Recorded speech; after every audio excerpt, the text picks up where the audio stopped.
Bonjour peuple congolais. Ça dépend heure où vous allez kolanda ngai ndo konabino Christian Bola Biama mamba peuple mokonzi peuple souverain, combattant résistant révolutionnaire, PNI. PNI et ali politicien non institutionnel. Bande konangai toye koloba brièvement makambo eza koleka na mboka na biso puisque situation ezali très critique. Tokoti na confusion. Tokoti na confusion puisque totie elikia na songolo pakala. Tokoti na confusion parce que tolingi tribu na biso par rapport à la nation. Tokoti na elikia parce que tozali koloba biso tozali ba meilleur ba musu baza ba meilleur te ba bengango ethnocentrisme.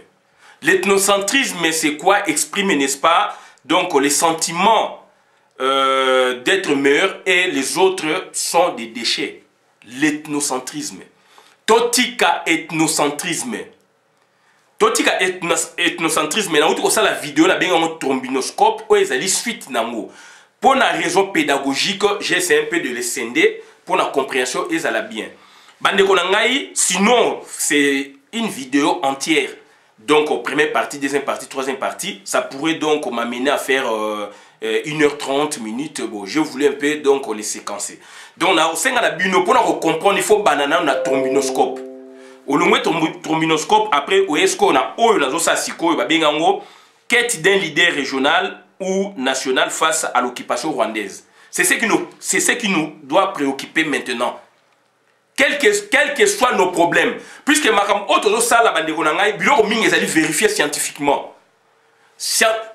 Je me répète, nous sommes en sciences sociales. La confusion est ali mingi na mitu ya batu. Ce que nous faisons, c'est de la science. C'est de la science en général.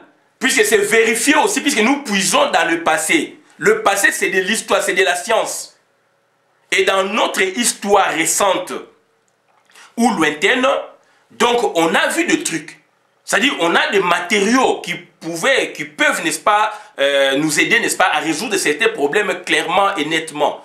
Au lieu de na aventure moroboye, c'est ce que j'appelle la niaiserie politique. Au lieu que to ya donc na aventure moroboye, donc kolakisaki ngai na l'équipe boye, bisoto l'équipe boye, to arrêter. Nazali ko senga na bande konangai to arrêter. Nazali ko senga na classe politique congolaise to arrêter. Nazali ko senga na diaspora to arrêter. Nazali ko senga na peuple congolais to arrêter. To yeba eloko nini sengeli to sala. Nous avons un problème. Est-ce que nous avons besoin de la recherche ou d'une quête d'un leader régional ou d'un leader national pour affronter les problèmes autour à tout power? C'est là où réside le problème. Sinon, c'est-à-dire, donc, qu'est-ce que nous faisons? Donc, c'est-à-dire, nous abdiquons au profit, n'est-ce pas, de la région. Nous abdiquons au profit, n'est-ce pas, de la tribu. Nous abdiquons au profit, n'est-ce pas, de l'ethnie. Et là, maintenant, nous cassons, n'est-ce pas, l'élan patriotique national. La détermination d'un peuple pour affronter, n'est-ce pas, le mot qui ronge, n'est-ce pas, sa politique. Pour, n'est-ce pas, mettre dehors, bouter, n'est-ce pas, l'ennemi qui est dans nos institutions. L'ennemi qui est, n'est-ce pas, dans notre pays. Pour lesquels, n'est-ce pas, beaucoup l'avaient servi. Ou beaucoup, n'est-ce pas, donc, le servent, donc, constamment. Il faut tous à la malin. Bande konangai, ngai. Je vous dis, je suis de l'Équateur, mais je ne suis pas de l'Équateur.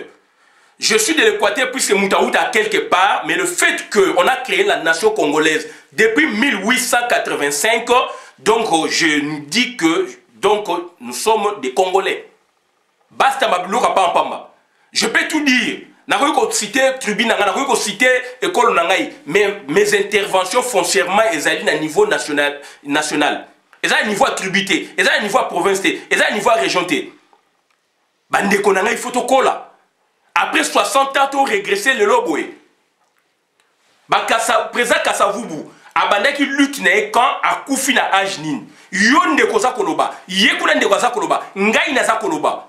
Toza ajnini par rapport à présent Kasavubu, Tous âge ni par rapport au Premier ministre Lumumba, tous âge ni par rapport au président Mobutu, tous âge ni par rapport au président Laurent Désiré Kabila. Puis ce sont eux, je ne cite pas, dans le Barango bien, il y a un hiatus, il y a un vide de janvier 2001 jusque donc na décembre ou na janvier 2018. Pour moi, je ne considère pas cette page. Cette page-là, donc, na tcharango pemeni. C'est l'histoire de notre pays, na boité, torotanga yango, mais na tcharango pemeni, on ça la chronologie. Et je cite Laurent Désiré Kabila. Puis c'est un Congolais. Ce sont des révolutionnaires, ces gens-là.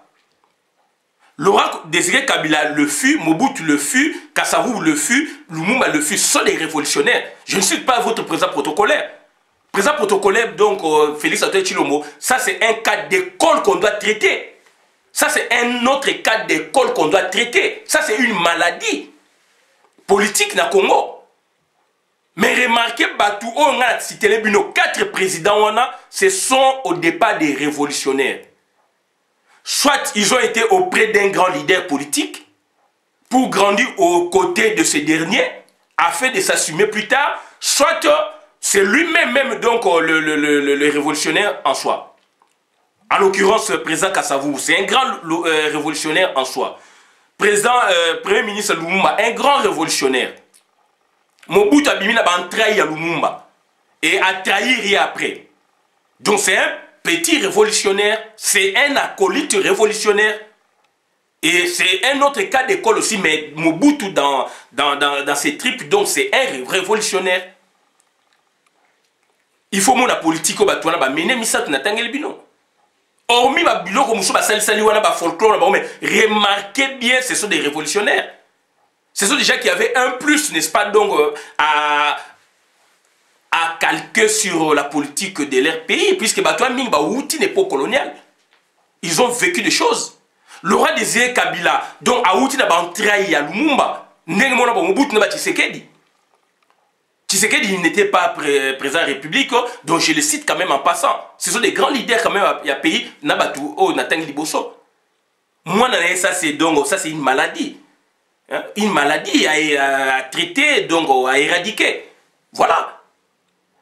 Donc, il faut faire attention, puisque c'est là où, comme il déraper, c'est là où, il y a un intérêt supérieur à Mbokati.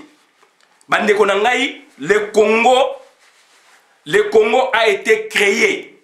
C'est scientifiquement prouvé. Le Congo, je parle donc du Congo avec C. Ça n'a rien à voir avec Congo avec K, je le dis. Et mes interventions sont là, donc, constamment. Pourquoi? Pourquoi? Pourquoi est-ce que tu as besoin, il y a quête? Tu as besoin de quête, il y a recherche, il y a leader, il y a région. Pour la bimisaye lobby, donc dans la région, pour la bimisaye, les années donc référendum, les années élection, je ne sais pas. Où tu as besoin d'un leader national au niveau de la nation, pour ne pas dire nationaliste. Est-ce qu'on a besoin d'un leader au niveau de la nation, avec lesquels, n'est-ce pas, Toko affronter donc tout, puisqu'il y a un problème dans le Congo. Il y a un problème, il y a un trombinoscope. Il y a un trombinoscope. Il va servir à fidélité. Dans la temporalité à 23 ans, le retour au Lobake, Mboka la mission est occupée. Il va servir, va accompagner qui a fidélité. Il va servir à fidélité. À fidèle donc continuation dans les alliés PPRD. À fidèle continuation dans les alliés donc FCC. Tout power. Banani va servir tout power durant 23 ans, Batombo la Mosapi. Ce sont ces gens-là peut-être Tokuyo Kabango. Ce sont ces gens-là peut-être avec lesquels on peut faire quelque chose. Bandeko Nangaï, tous a quand même conscient. Tous a quand même conscient. Pour un problème posé, paf, to palangani, to koti na tribalisme, to koti donc na régionalisme, to koti donc to zali ko effriter nation. Pour la raison moko ezanga zanga tina bandeko na ngai. Pour la égocentrisme na biso. Pour la jalousie na biso. Pona koyinina biso na pa ya baninga. Pourquoi? Le mal est là, le mal est allé na Congo. Félix, c'est un mal. La fidèle, PPRD, Boé, est allé le mal incrusté na Congo durant 23 ans. Nous devons nous rechercher pour notre bimisa lianzo ne koti na kat na biso to bimisa yango. Et avec souffrance, puisque tu as bimisa lianzi, donc okoyo kapasi. Ezali incrusté bakami na kati. Il faut tout tobola, de tout ça avec aussi donc intelligence pour tout longola yango. C'est ça notre souffrance, c'est ça notre problème. C'est ça notre souffrance, c'est ça notre problème. Et tout comme il a chaos, pourquoi? Parce qu'il y a ethnocentrisme. Mutu nyoso azomona ekolo na eleki ya baninga. Eleki ya baninga par rapport ya quoi? Eleki ya baninga par rapport ya quoi nazo ebate? Eleki ya baninga bandikonanga par rapport ya quoi nazo ebate? Donc nous devons nous ressaisir. On a encore le temps. Nous devons nous ressaisir. Nous avons encore le temps puisque nous risquons, n'est-ce pas, de sombrer, n'est-ce pas, dans le chaos. Nous risquons de sombrer dans le chaos. Et il faut to lukaka, to zongisa, tribune sima, to tchaka nation, puisqu'on est une nation. Puisqu'on est une nation. On est une nation. Peu importe ma considération, oyo, Moutounios tout songolo pakala a olinga ko bimisa. Peu importe. Lelo batu ba balani ba sangani. Travail bandi na démontrango depuis époque il y a roi Léopold II. Église catholique, église protestante ba sangisi batu ba balisi batu ba boue ba créer école ba boue bande konanga. Oya ko panzango lelo puisque nazali mutu ya tribu boye. Puisque nazali ko se considérer nga naza meilleur. Ba muso bazali ba déchet.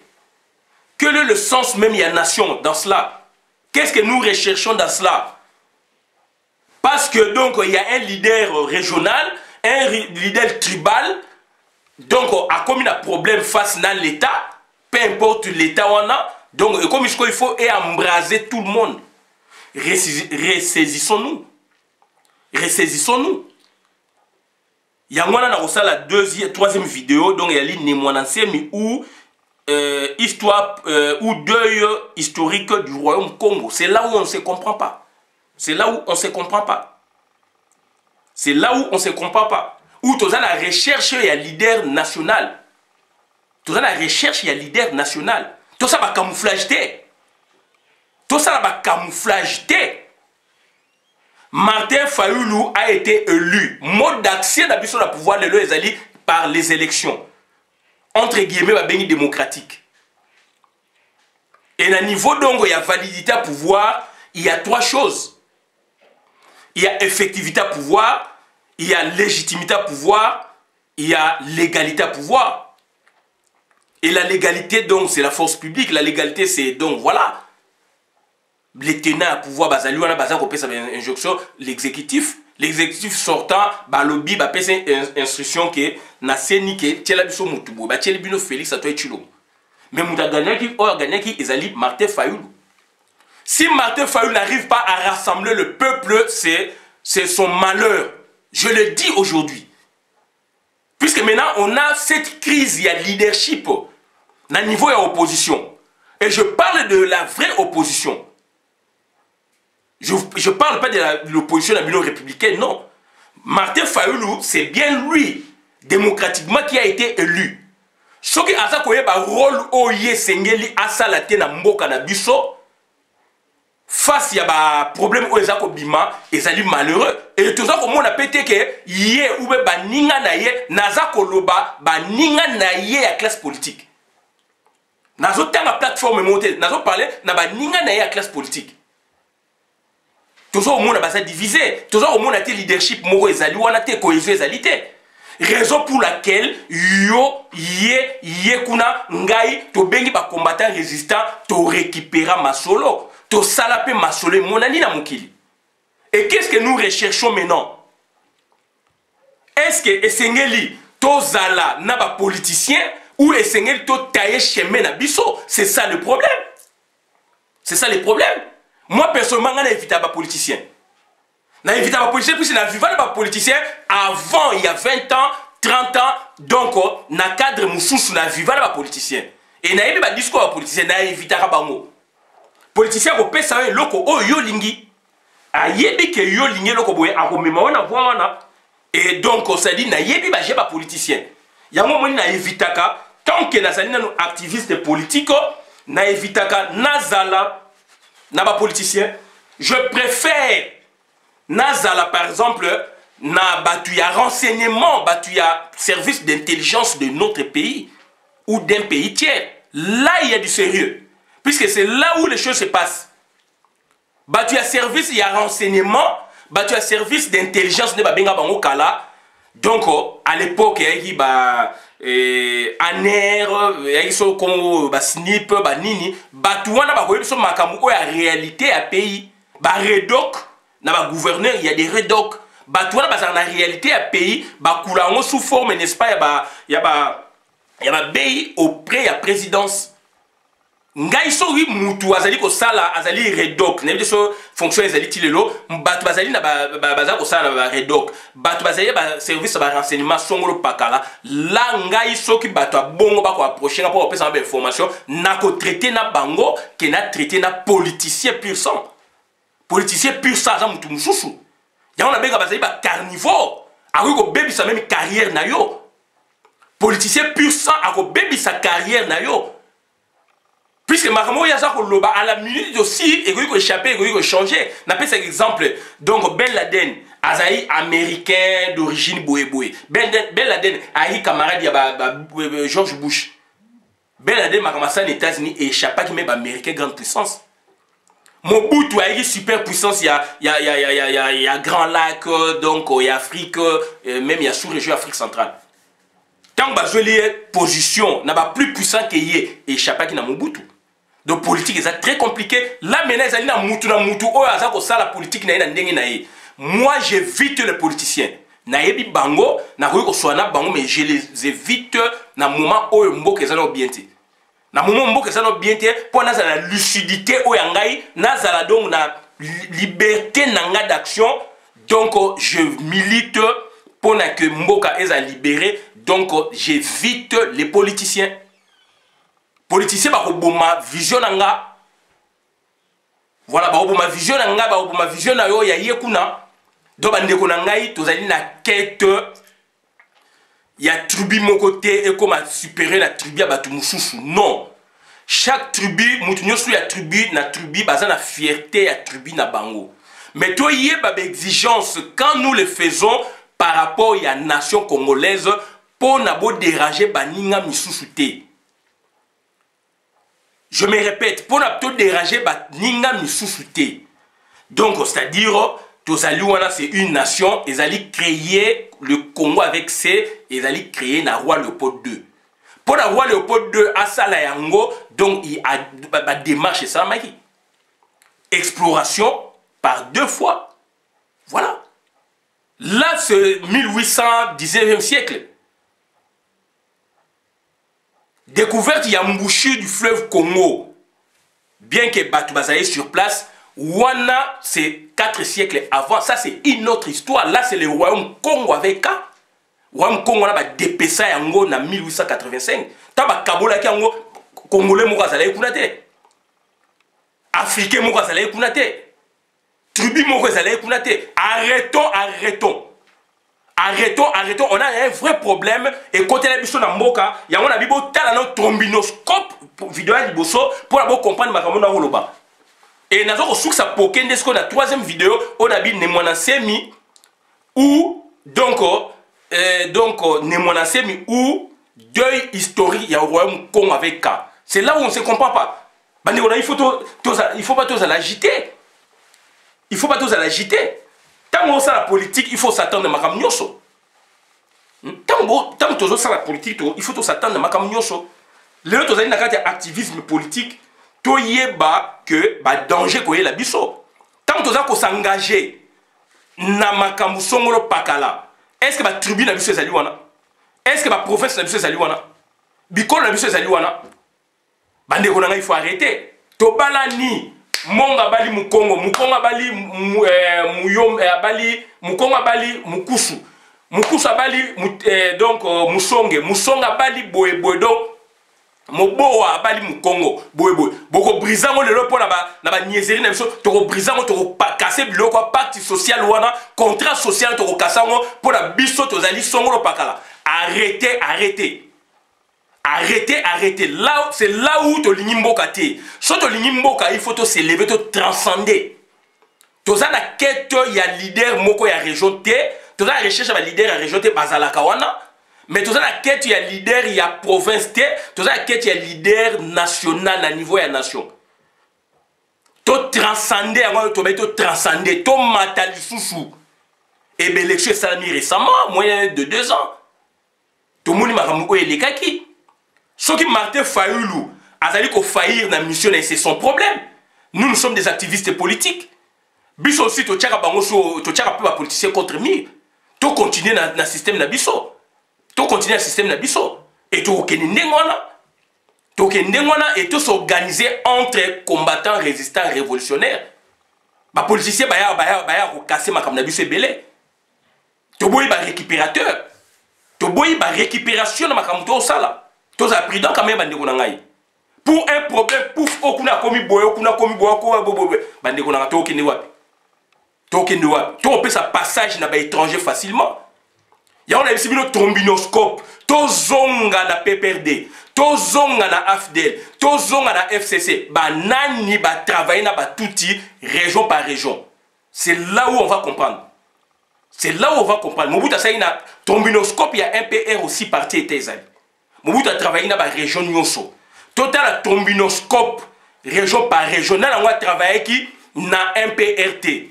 Province Nini et travaillé qui na MPRT. Trombinoscope.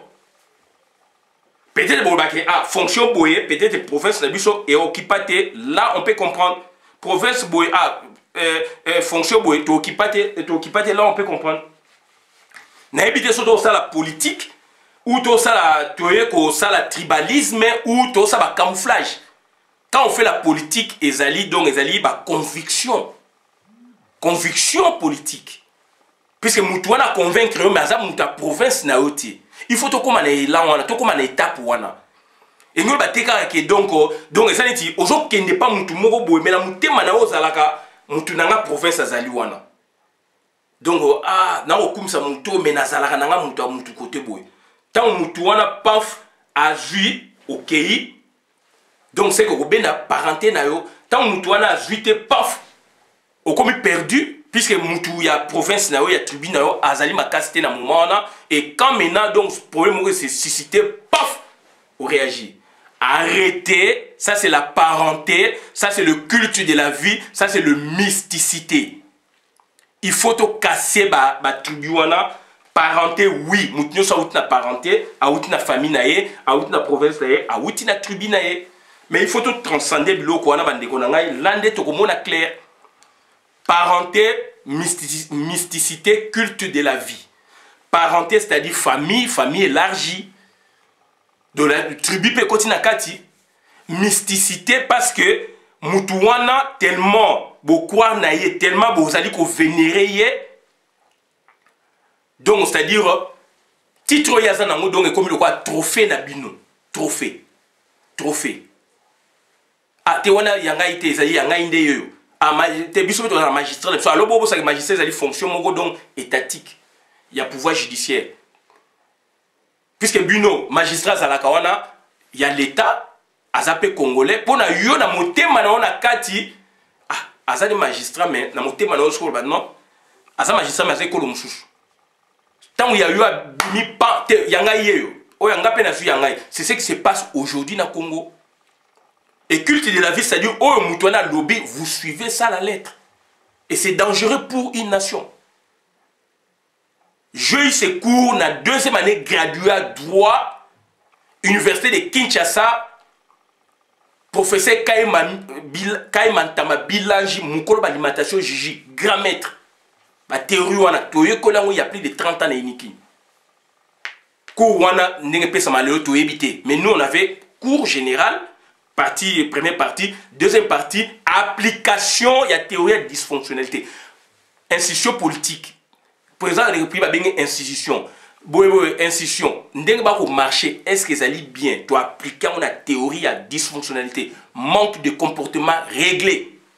Mboka ko marché bon côté. Et les loyo théorie est allée en vogue les loyo. Ça fait 30 ans théorie est allée en vogue. Ngana tanga ngodong avant démocratisation. Sous le MPR parti état. Et je sais comment lire les gens, comment lire les institutions. Est-ce qu'il y a dialogie? Les institutions se parlent. Et voilà maintenant, c'est qu'elle n'a pas côté la population. C'est qu'elle n'a pas côté la diaspora. Alors que la diaspora, c'est un moteur de recherche et de développement politique au Congo. Bande qu'on a aucun wapi. Toko souka wapi de la théorie, toko bimisaka pa pamba. Maram toko ça on a bien dit c'est l'histoire, c'est scientifique. Scientifique, c'est-à-dire tout ça la science sociale, tout ça la science exactité, 1 plus 1 égale 2 t. Mais du moins on doit regarder notre passé. Le passé c'est de l'histoire, c'est de la science. Qu'avons-nous fait dans le passé? Qu'avons-nous fait, n'est-ce pas, nos pères de l'indépendance? C'est ça notre histoire, c'est ça notre science. 60 sont pour quitter pour le monde. Il y a eu des discussions à la table ronde. Quand il y a des fédéralistes, quand il y a des unitaristes. To Kabwana ou To Sangana. Non, on doit se regrouper. Donc, il faut To Sangana, Baba Inini, Botanga. Loi fondamentale, Congo ezali état indivisible. Parce que ton outil, bisogno surtout enduré, à partir de 1885. À partir de 1885, il y a des provinces où on va subir colonisation. Il y a des provinces où on va subir colonisation. Il y a des peuples où on va endurer. Et donc, on s'est dit, nous sommes une nation, c'est pour tout le monde. Cette souffrance-là, on doit la partager avec tout le monde. Les mains coupées. Et ça met précisément là, dans quelle partie il y a la République. Oh, mais ça, le monde entier. Simon Kimbangu. Problème, il y a service à vivre qui yango. Et ça, m'a qui wapi, akufa qui wapi. Ça doit nous interpeller. Et lui, il se situe dans 2 dimensions, politique et puis religieuse. Ça doit nous interpeller. On doit transcender. La révolte des Batété là, on doit lire ça. L'hostilité des peuples Yaka, on doit lire ça. Etc. etc. Et c'est ça, c'est ça le socle, il y a philosophie politique, où il s'agit que Lumumba Kasavubu, il y a 2 tendances. Kasavubu a une tendance fédéraliste, Lumumba a une tendance unitariste. To Kabwana, to Kena fédéralisme, ou bien to Kabwana, Mboka s'éclater, Barbino to Sangana, par rapport à Lou Fardoana. Il y a un testament à professeur qui t'était, qui est comme Mombo. Testament à professeur qui t'était. Aloba yango.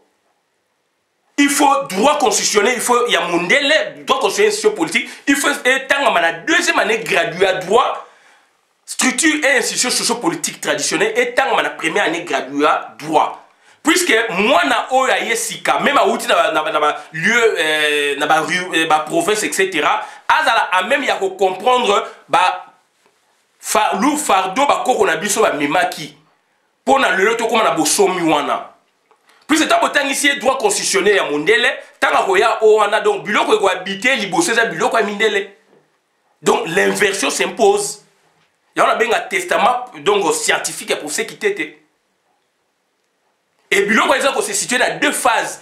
1885 titre aux indépendance on a so enduré main coupée boé révolte de Batété là hostilité à peuple yaka Simon Kimbangu etc. Et avant 1885, il y a des étapes. Conférence de Berlin, il y a une qui concrétisé, mais il y a eu 2 explorations. Et tout le monde qui reculé dans l'histoire. Et là, à partir avant la conférence de Berlin, là ce n'est pas l'État indépendant du Congo, Oyo et Bimisebiso, na 60 République démocratique du Congo. Non. Oh, on est ethnie et tribu à Congo. bah, royaume et empire. L'histoire est là. Tu exploites un mot. Bande on a sa troisième vidéo, complément et puis toujours souka on a pour la première vidéo trombinoscope, deuxième vidéo donc c'est-à-dire deuxième vidéo c'est la quête d'un leader régional ou national face à l'occupation rwandaise et dans l'entretemps tant que ça pour se déchirer l'occupation rwandaise donc bazali baza ko tourner ba pouce donc bazali à l'aise. Qu'est-ce que nous devrions faire au moment où le discours est commis le discours mourait par-ci par-là pour une question autour de traitant aussi qu'on la troisième vidéo. Merci.